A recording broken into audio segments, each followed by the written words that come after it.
اللہ الرحمن الرحیم کتاب الرضاع، یہ کتاب ہے رضا کے احکام کے بیان میں۔ رضا بکسر الراء کہتے ہیں چھاتی سے دودھ پینا۔ قلیل الرضاع و کثیرہ، تھوڑا دودھ پینا اور زیادہ دودھ پینا۔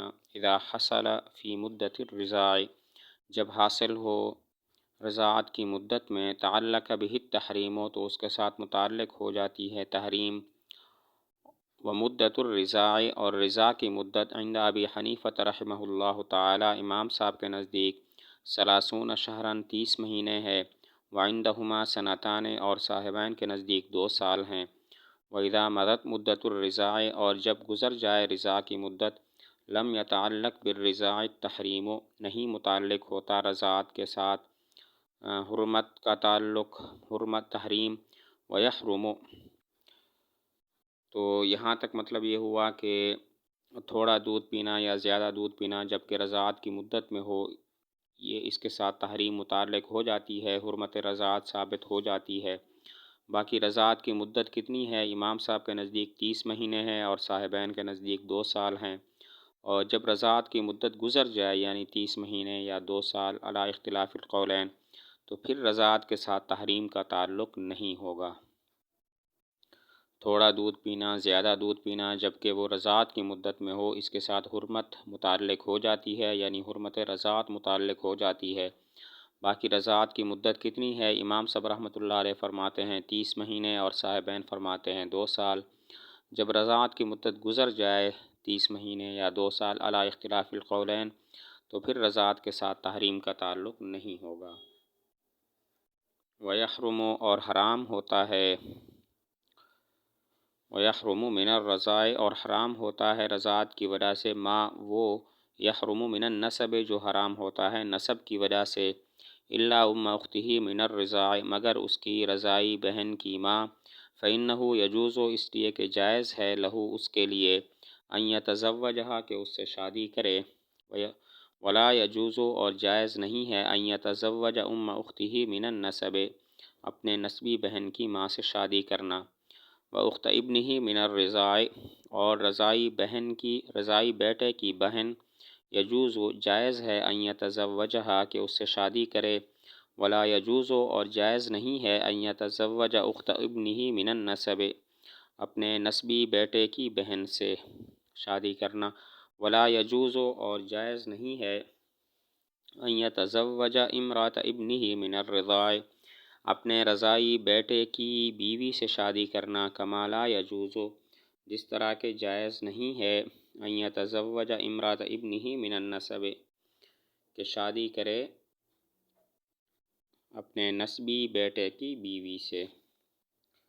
تو مسئلہ یہ ہوا کہ رضاعت سے وہ رشتے حرام ہو جاتے ہیں جو نسب کی وجہ سے حرام ہوتے ہیں، لیکن 2 رشتے مستثنیٰ ہیں، رضاعی بہن کی ماں اور رضاعی بہن کی ماں، کہ رضاعی بہن کی ماں سے شادی کرنا جائز ہے، لیکن نسبی بہن کی ماں سے شادی کرنا جائز نہیں ہے۔ نمبر 2، رضاعی بیٹے کی بہن، کہ رضاعی بیٹے کی بہن سے شادی کرنا تو جائز ہے، لیکن نسبی بیٹے کی بہن سے شادی کرنا جائز نہیں ہے۔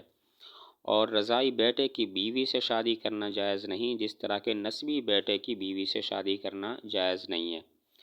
تو رضاعت سے وہ رشتے حرام ہو جاتے ہیں جو نسب کی وجہ سے حرام ہوتے ہیں، لیکن 2 رشتے مستثنیٰ ہیں۔ نمبر 1، رضاعی بہن کی ماں، کہ رضاعی بہن کی ماں سے شادی جائز ہے، لیکن نسبی بہن کی ماں سے شادی جائز نہیں ہے۔ نمبر 2، رضاعی بیٹے کی بہن، رضاعی بیٹے کی بہن سے شادی جائز ہے، لیکن نسبی بیٹے کی بہن سے شادی جائز نہیں ہے، اور رضاعی بیٹے کی بیوی سے شادی جائز نہیں، جس طرح کہ نسبی بیٹے کی بیوی سے شادی جائز نہیں ہے۔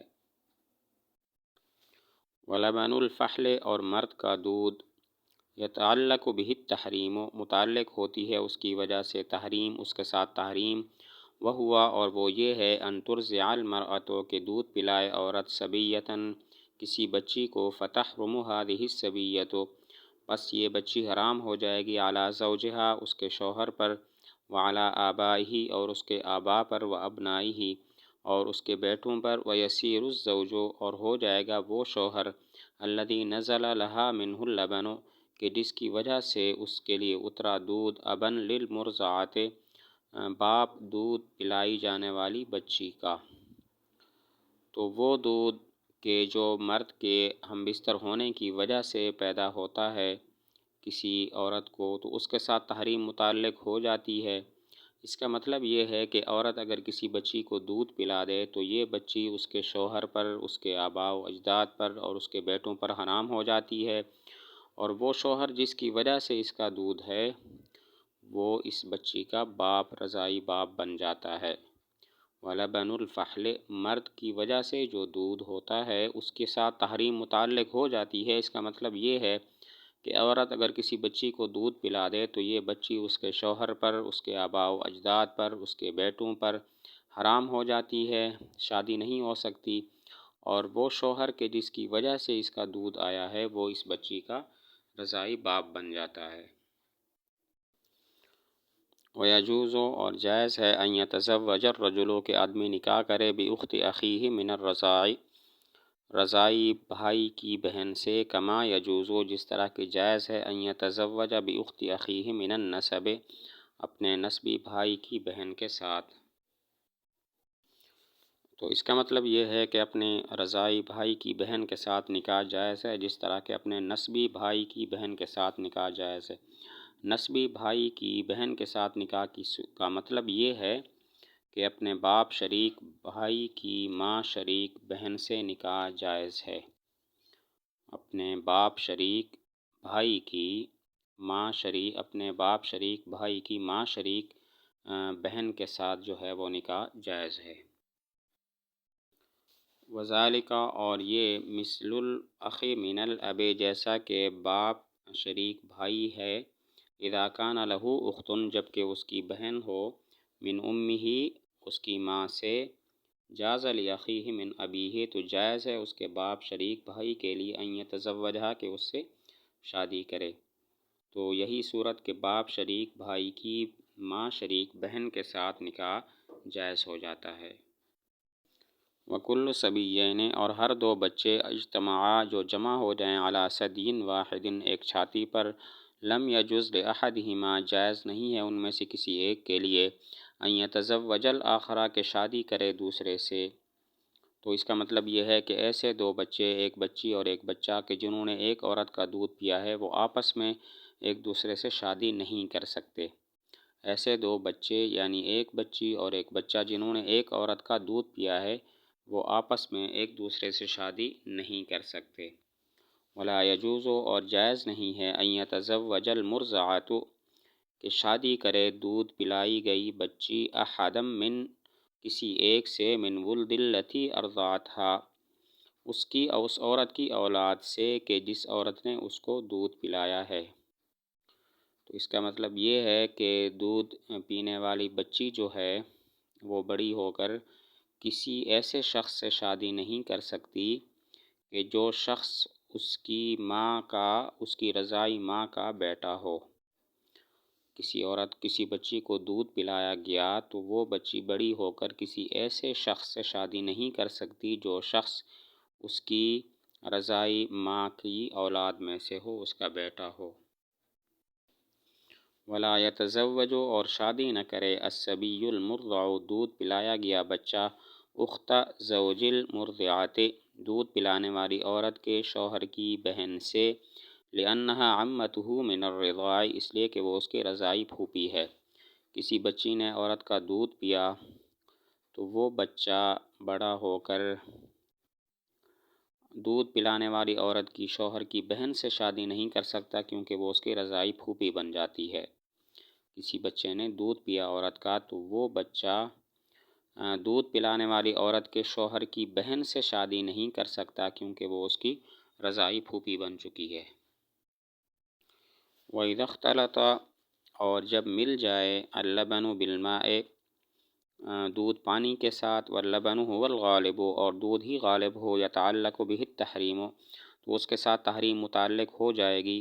فإن غلب الماء، پس اگر پانی غالب ہو، لم يتعلق به التحریم، تو اس کے ساتھ تحریم متعلق نہیں ہوگی۔ دودھ کے ساتھ پانی ملا دیا گیا، عورت کے دودھ کے ساتھ پانی ملا دیا گیا، تو اب حرمت رضاعت ثابت ہوگی یا نہیں ہوگی؟ تو دیکھیں گے، اگر دیکھیں گے دودھ غالب ہے، دودھ زیادہ ہے یا پانی زیادہ ہے۔ اگر دودھ غالب ہے تو حرمت رضاعت ثابت ہو جائے گی، اور اگر پانی غالب ہے تو حرمت ثابت نہیں ہوگی۔ اگر عورت کے دودھ کے ساتھ پانی ملا دیا گیا اور بچے کو پلا دیا گیا تو حرمت رضاعت ثابت ہوگی یا نہیں؟ دیکھیں گے غالب دودھ ہے یا پانی ہے۔ اگر غالب دودھ ہے تو حرمت رضاعت متعلق ہو جائے گی، اور اگر غالب پانی ہے تو حرمت ثابت نہیں ہوگی۔ وَإِذَا اخْتَلَطَ، اور جب مل جائے بالطعام کھانے کے ساتھ، لم يتعلق به التحریم، تو اس کے ساتھ تحریم متعلق نہیں ہوگی۔ وَإِنْ كَانَ اللَّبَنُ غَالِبًا، اگرچہ دودھ غالب ہو، عند ابی حنیفہ رحمہ اللہ، امام صاحب کے نزدیک، وقال رحمہم اللہ، صاحبین فرماتے ہیں یتعلق به التحریم، اس کے ساتھ تحریم متعلق ہو جائے گی۔ اگر دودھ کھانے کے ساتھ ملا دیا گیا تو امام صاحب رحمۃ اللہ علیہ فرماتے ہیں حرمت ثابت نہیں ہوگی، اگرچہ دودھ غالب ہو، جبکہ صاحبین فرماتے ہیں حرمت ثابت ہو جائے گی۔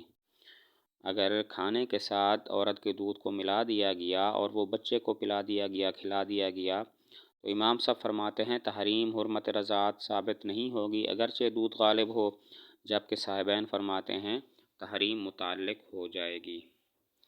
وَإِذَا اخْتَلَطَ، اور جب مل جائے بالدواء، دوا کے ساتھ، واللبن غالب، اور دودھ غالب ہو، تعلق به التحریم، اس کے ساتھ تحریم متعلق ہو جائے گی۔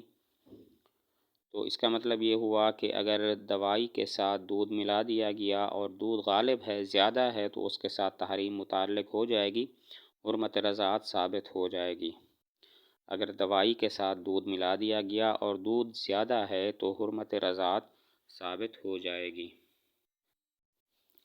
وَإِذَا حُلِبَ اللَّبَنُ، اور جب نکالا گیا ہو دودھ، من المرأة، عورت کا، بعد موتها، اس کے مرنے کے بعد، فَأُوجِرَ بِهِ الصَّبِيُّ، پس پلا دیا گیا، حلق میں ڈال دیا گیا وہ بچے کے، تعلق به التحریم، تو اس کے ساتھ تحریم متعلق ہو جائے گی۔ عورت فوت ہو گئی اور اس کے فوت ہونے کے بعد اس کا دودھ نکال کر کسی بچے کے حلق میں ڈال دیا گیا تو اس کے ساتھ بھی حرمت رضاعت ثابت ہو جائے گی۔ عورت فوت ہو گئی اور اس کا دودھ نکال کر کسی بچے کے حلق میں ڈال دیا گیا تو اس کے ساتھ بھی تحریم متعلق ہو جائے گی۔ وَإِذَا اخْتَلَطَ، اور جب مل جائے لبن المرأة، عورت کا دودھ، بلبن شاة، بکری کے دودھ کے ساتھ، ولبن المرأة هو الغالب، اور عورت کا دودھ ہی وہ غالب ہو، تعلق به التحریم، تو اس کے ساتھ تحریم متعلق ہو جائے گی۔ وَإِنْ غَلَبَ لَبَنُ الشَّاةِ، اور اگر غالب ہو بکری کا دودھ، لم يتعلق به التحریم، تو اس کے ساتھ تحریم متعلق نہیں ہوگی۔ عورت کا دودھ اور بکری کا دودھ ملا دیا گیا اور بچے کو پلا دیا گیا تو دیکھیں گے غالب کون ہے، عورت کا دودھ یا بکری کا دودھ۔ اگر غالب عورت کا دودھ ہے تو حرمت رضاعت ثابت ہو جائے گی، اور اگر غالب بکری کا دودھ ہے تو حرمت رضاعت ثابت نہیں ہوگی۔ اگر عورت کا دودھ اور بکری کا دودھ ملا دیا گیا تو دیکھیں گے غالب کس کا دودھ ہے۔ اگر غالب عورت کا دودھ ہے تو حرمت رضاعت ثابت ہو جائے گی، اور اگر غالب بکری کا دودھ ہے تو حرمت رضاعت ثابت نہیں ہوگی۔ وَإِذَا اخْتَلَطَ، اور جب مل جائیں لبن امرأتین، دونوں عورتوں کا دودھ، یتعلق التحریم بأکثرہما، تو تحریم متعلق ہو جائے گی اس کے ساتھ جو ان میں سے زیادہ ہے، عند ابی یوسف رحمہ اللہ، امام ابو یوسف رحمۃ اللہ علیہ کے نزدیک، وقال محمد رحمہ اللہ، امام محمد فرماتے ہیں تعلق بہما التحریم، تحریم متعلق ہو جائے گی دونوں کے ساتھ۔ اگر دو عورتوں کا دودھ ملا کر بچے کو پلا دیا گیا تو پھر کیا ہوگا؟ امام ابو یوسف فرماتے ہیں جس کا دودھ زیادہ ہوگا حرمت رضاعت اسی کے ساتھ ثابت ہوگی، متعلق ہوگی، اور امام محمد رحمۃ اللہ علیہ فرماتے ہیں دونوں کے ساتھ حرمت رضاعت متعلق ہو جائے گی۔ اگر دو عورتوں کا دودھ ملا دیا گیا اور وہ بچے کو پلا دیا گیا تو کیا ہوگا؟ امام ابو یوسف رحمۃ اللہ علیہ فرماتے ہیں جس عورت کا دودھ زیادہ ہوگا اس کے ساتھ تحریم متعلق ہوگی، اور امام محمد فرماتے ہیں کہ دونوں کے ساتھ تحریم متعلق ہو جائے گی۔ وَإِذَا نَزَلَ، اور جب اترے للبکر، باکرہ عورت کے لیے، لبن دودھ، فَأَرْضَعَتْ صَبِيًّا، پس اس نے پلا دیا بچے کو، یتعلق بہ التحریم، تو اس کے ساتھ تحریم متعلق ہو جائے گی۔ باکرہ عورت کا دودھ نکل آیا، اس نے کسی بچے کو پلا دیا تو اس کے ساتھ بھی حرمت رضاعت ثابت ہو جائے گی۔ باکرہ عورت، غیر شادی شدہ عورت کا دودھ اگر نکل آیا اور اس نے کسی بچے کو پلا دیا تو اس کے ساتھ بھی حرمت رضاعت ثابت ہو جائے گی۔ وَإِذَا نَزَلَ لِلرَّجُلِ لَبَنٌ، اور جب اترے مرد کے لیے دودھ، فَأَرْضَعَ بِهِ صَبِيًّا، پس اس کے ساتھ اس نے دودھ پلایا بچے کو، لم يتعلق بہ التحریم، تو اس کے ساتھ تحریم متعلق نہیں ہوگی۔ مرد کا دودھ نکل آیا اور اس نے وہ بچے کو پلا دیا تو حرمت رضاعت ثابت نہیں ہوگی۔ اگر کسی مرد کا دودھ نکل آیا اور اس نے کسی بچے کو پلا دیا تو اس کے ساتھ تحریم متعلق نہیں ہوگی۔ وَإِذَا شَرِبَ، اور جب پئیں، صبیان دو بچے، من لبن شاۃ، بکری کے دودھ سے، فلا رضاع بینہما، تو ان کے درمیان کوئی رضاعت نہیں ہوگی۔ دو بچوں نے کسی بکری کا دودھ پی لیا، کسی ایک بکری کا دودھ پی لیا دو بچوں نے، تو ان کے درمیان رضاعت والا کوئی تعلق نہیں ہوگا۔ اگر دو بچوں نے کسی بکری کا دودھ پی لیا تو ان کے درمیان رضاعت والا کوئی تعلق نہیں ہوگا۔ وَإِذَا تَزَوَّجَ الرَّجُلُ، اور جب شادی کرے مرد، صغیرةً وکبیرةً، چھوٹی بچی اور بالغ عورت سے، فَأَرْضَعَتِ الْكَبِيرَةُ الصَّغِيرَةَ، پس دودھ پلا دیا بڑی نے چھوٹی کو، حرمتا علی الزوج، تو وہ دونوں حرام ہو جائیں گی شوہر پر۔ فَإِنْ كَانَ لَمْ يَدْخُلْ بِالْكَبِيرَةِ، پس اگر اس نے ہم بستری نہیں کی بڑی سے، فلا مہر لہا، تو اس کے لیے کوئی مہر نہیں ہوگا۔ وَلِلصَّغِيرَةِ نِصْفُ الْمَہر، اور چھوٹی بچی کے لیے آدھا مہر ہوگا۔ وَيَرْجِعُ بِهِ الزَّوْجُ عَلَى الْكَبِيرَةِ، اور اس کا رجوع کرے گا شوہر بڑی پر، إِنْ كَانَتْ تَعَمَّدَتْ بِهِ الْفَسَادَ، اگر اس نے جان بوجھ کر فساد کیا۔ وَإِنْ لَمْ تَتَعَمَّدْ، اور اگر اس نے جان بوجھ کر نہیں کیا، فَلَا شَيْءَ عَلَيْهِمَا، تو فَلَا شَيْءَ عَلَيْهَا، تو اس پر کچھ نہیں ہوگا۔ ایک آدمی نے چھوٹی بچی اور بڑی لڑکی سے شادی کر لی، اور پھر بڑی لڑکی نے چھوٹی بچی کو دودھ پلا دیا، تو یہ دونوں شوہر پر حرام ہو جائیں گی۔ پھر دیکھیں گے کہ اس نے بڑی سے صحبت کی ہے کہ نہیں کی۔ اگر نہیں کی ہے تو اس کو کوئی مہر نہیں ملے گا، اور چھوٹی بچی کے لیے آدھا مہر ہوگا۔ اور باقی یہ جو چھوٹی بچی کو اس شوہر نے آدھا مہر دیا ہے، اس کا وہ بڑی سے رجوع کرے گا کہ نہیں کرے گا، مطالبہ کرے گا کہ نہیں کہ مجھے تم یہ آدھا مہر ادا کر دو کیونکہ تمہاری وجہ سے میں نے ادا کیا۔ تو دیکھیں گے بڑی نے فساد نکاح کا ارادہ کیا تھا، جان بوجھ کر اس نے دودھ پلایا تاکہ نکاح ختم ہو جائے، یا اس نے فساد کا ارادہ نہیں کیا، جان بوجھ کر ایسا نہیں کیا۔ اگر تو اس نے جان بوجھ کر ایسا کیا تھا تو پھر شوہر اس سے نصف مہر کا رجوع کرے گا جو اس نے بچی کو دینا ہے۔ اور اگر اس نے فساد کا ارادہ نہیں کیا بلکہ مجبوری میں اس نے دودھ پلا دیا کسی وجہ سے، تو اب اس بڑی پر کوئی چائے لازم نہیں ہوگی۔ اگر ایک شخص نے چھوٹی بچی اور بڑی عورت سے شادی کر لی اور پھر بڑی عورت نے چھوٹی بچی کو دودھ پلا دیا، تو یہ دونوں اپنے شوہر پر حرام ہو جائیں گی۔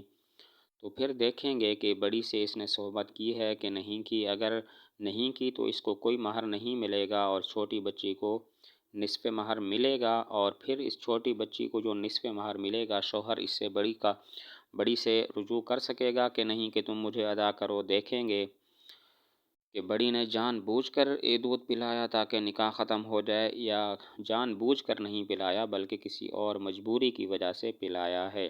اگر تو جان بوجھ کر اس نے ایسا کیا تاکہ نکاح ختم ہو جائے تو شوہر نصف مہر کا رجوع اس بڑی سے کرے گا، اور اگر اس نے جان بوجھ کر نہیں کیا تو بڑی عورت کے ذمے کچھ نہیں ہوگا۔ ولا تقبل، اور قبول نہیں کیا جائے گا، پھر رضاعت میں، شہادت النساء منفردات، اکیلی عورتوں کی گواہی، وانما یثبت، اور نہیں ہے سوائے اس کے کہ ثابت ہوتی ہے، بشہادت رجلین او رجل وامرأتین، دو مردوں کی گواہی کے ساتھ یا ایک مرد اور دو عورتوں کی گواہی سے۔ باقی رضاعت میں گواہی کس کی معتبر ہوگی؟ کہتے ہیں کہ صرف اکیلی عورتوں کی گواہی معتبر نہیں ہوگی کہ اس نے بچی کو جو ہے وہ دودھ پلایا ہے۔ یہ رضاعت ثابت ہوگی جب کہ دو مرد گواہی دیں، یا ایک مرد اور دو عورتیں گواہی دیں۔ مسئلہ یہ ہے کہ رضاعت کب ثابت ہوگی؟ فرماتے ہیں کہ صرف اکیلی عورتوں کی گواہی سے رضاعت ثابت نہیں ہوگی۔ رضاعت ثابت تب ہوگی جب کہ دو مرد گواہی دیں یا ایک مرد اور دو عورتیں گواہی دیں۔